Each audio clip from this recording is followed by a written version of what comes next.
Welcome to our channel. This is biotechnology, a briefing for the beginners. What is the term biotechnology? What does it mean? You break it into two, biology and technology. So, all those techniques which you are using on a living organ, bio means life. So, the technology or techniques that you use on a living organism in order to get a desirable product. You may not be using the whole organism, but you need a living organism or its enzymes in order to produce a desirable product. So that is what biotechnology means, and it is a microbe mediated process.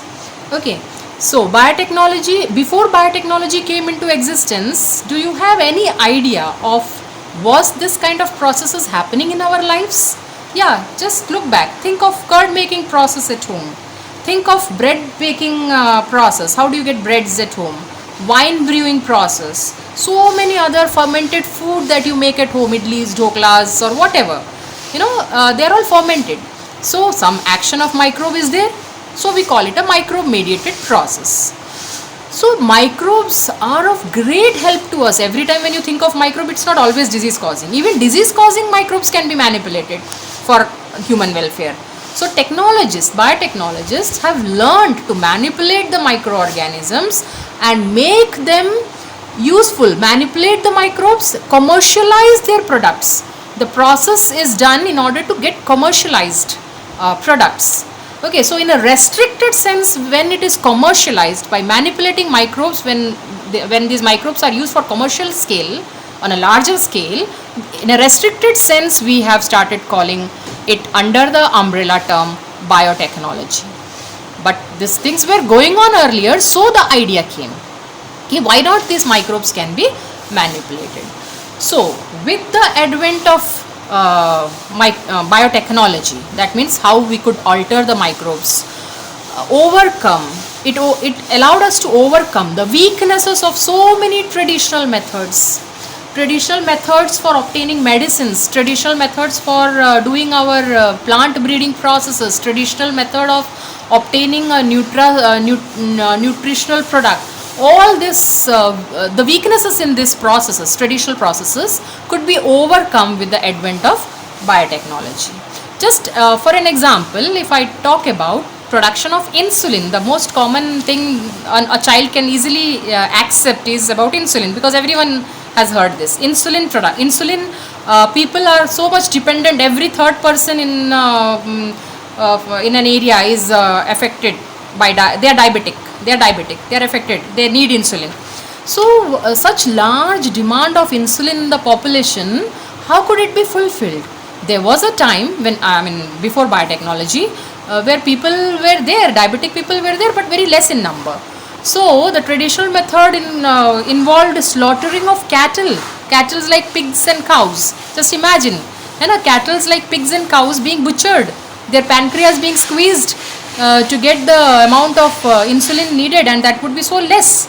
And such a cruel method of butchering the animals, butchering the cattle.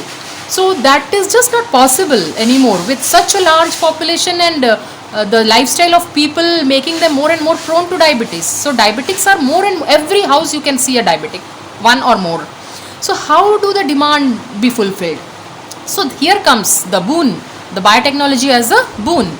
So with the advent of processes under the principles and processes of biotechnology, two main processes, genetic engineering, which allowed that method to overcome that traditional method and go for a technology based method, to give up slaughtering of animals, to stop cruelty. Biotechnology came up as a boon. So what is this? What are those principles? Genetic engineering, one thing, and second, maintenance of an aseptic environment. Aseptic means germ free environment, because when you are designing a microbe to get a particular product like insulin, for example, and that too for human use, you have to take care of its safety measures. It should not be contaminated. So we use the word sterile here or aseptic condition here. We will discuss all that in detail. So genetic engineering came up with the scope of avoid animal cruelty and come up with some easy method, in the sense ki a simple method without harming anybody, without harming any organism. We can still get the product by using microbes. Microbes have been known to be very useful since ages. So for genetic engineering to work out, there are some important things like, for example, we are talking about altering the molecule DNA or suppose RNA. So for if you have to alter something, suppose you want to alter a ready-made dress you purchased, you will go to a tailor and you ask him to alter. He'll have scissors, he'll have what you call thread and needle to sew it, paste it, alter it and paste it. So that way, in altering DNA molecule of an organism, you need such scissors. So molecular scissors we will discuss in detail later. Restriction enzymes act as molecular scissors. Restriction enzyme ka bhi pata chala from bacteria. There are bacteria producing restriction enzyme. So that was found. So the idea became even more one step ahead. Ki we can cut pieces of DNA. We can cut the molecule DNA into fragments.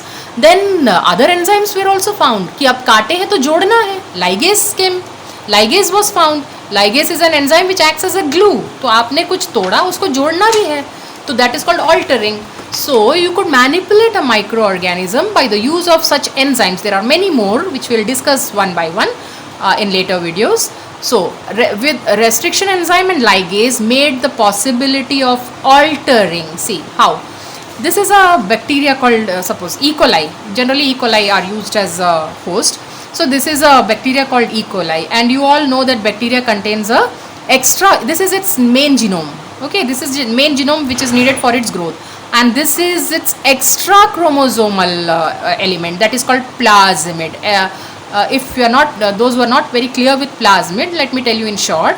Plasmid is an extra chromosomal material. I mean, it is a genetic material, but it is other than the normal chromosome that it has for growth.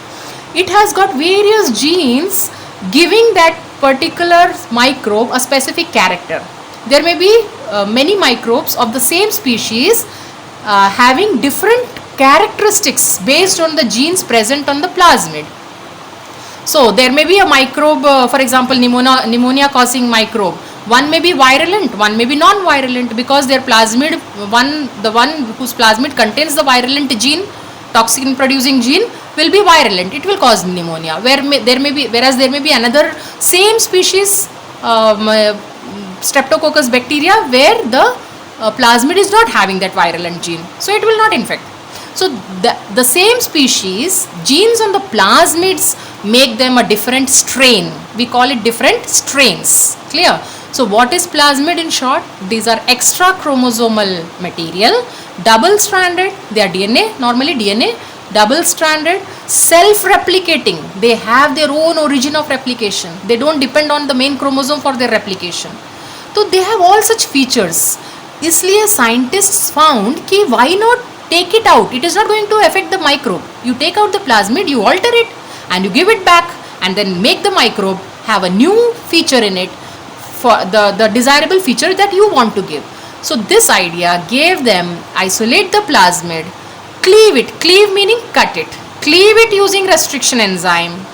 Okay, so you you have cleaved a particular portion, and with the same, we will talk about restriction enzyme in details. With the same restriction enzyme, another DNA molecule from the organism whose gene you want to insert here. For example, if I want to insert insulin gene from mammals, when we lack insulin in our body, we need insulin, and we need a mammal cell to get that gene. No other organism can give. So mammalian pancreatic cells are taken, and from the pancreatic cells, using the same restriction enzyme, the gene of interest can be isolated.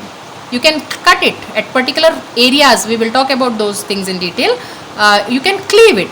So you have both plasmid, which is going to act as a vehicle, as a vector, to carry this desirable gene. Gene of interest is your desirable gene. So you use the enzyme ligase and you paste it together. There are mechanisms of gluing it together by joining their complementary strands, and ligase for joining the phosphate sugar backbone. So it becomes one plasmid. Now this is called a recombinant DNA. Recombinant in the sense it has combined the molecule of two different organisms. So recombinant molecule. This recombinant DNA has the insulin gene in it, and now it can be reintroduced into the host E. coli and culture it, propagate them, and when you further do the processes of technology, you can harvest the insulin and purify it and commercialize it. This is the whole idea behind biotechnology. So I just gave an example of insulin, but this biotechnology allows you to produce vaccines today. It allows you to synthesize new gene. Even if you're not using this process for insulin, you're not taking pancreatic gene from mammal, you can a scientist can produce insulin producing gene in the laboratory. Synthetically he can produce it, and it is done by a company called Eli Lilly. So Humulin and all are such products. So we can design human. So new genes can be synthesized. Then in agriculture it is of great help. IVF, in vitro fertilization, test tube babies and all, they are formed through this technology. Pollution control can be done, a process you will refer it under bioremediation. So there are so many, there is no area untouched by biotechnology. Okay, so we will go through, this is just a briefing of what biotechnology is about. We will go through the detail of each of these things needed one by one. Tools, what are the tools needed? Now one tailor will need a sewing machine, he'll need threads, he'll need needles, he'll need scissors, he'll need measuring tape. So ये सारे tools हुए ना.